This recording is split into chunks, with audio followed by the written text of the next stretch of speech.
పరలోక కుటుంబంలో కుటుంబ సభ్యులు ఎవరైతే ఉన్నారో వారు కలిసి ఉన్నారు, ఏకమై ఉన్నారు. ఏకమై ఉన్నారు, విడివిడిగా లేరు అనేటువంటి సంగతిని మనం జ్ఞాపకం చేసుకోవాలి. ఒకవేళ మనుషులు వేరుగా ఉన్నా ఏకమే ఉన్నారు అనేటువంటి పదానికి అర్థం ఏంటనంటే వారి మాటలు ఒకటే, వారి ఉద్దేశం ఒకటే, వారి ఆలోచనలు, వారి కోరికలు, వారి తలంపులు సమస్తము ఒకటే అని అర్థం. ఏకత్వంలో ఈ అర్థాలు మనం తీసుకోవాలి.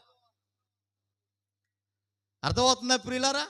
ఏకత్వము అని అంటే ఇంక వారు చూడడానికి వేరువేరుగా ఇద్దరు వ్యక్తులు కనబడినా వారు మాత్రం ఒకే తలంపుతో, ఒకే ఆలోచనతో, ఒకే కోరికతో, ఒకే ఉద్దేశంతో, ఒకే విధానంలో ఉన్నారు అనేటువంటి పదాన్ని ఆలోచన మనకు రావాలి. పరలోకంలో దేవునికి కుటుంబం ఉందా? ఉంది. వారు ఆలోచన ఒకటేనా? దేవుడు ఆలోచన, యేసుప్రభు ఆలోచన, పరిశుద్ధాత్ముడు ఆలోచన ఒకటేనా? ఉద్దేశం ఒకటేనా? కోరికలు ఒకటేనా?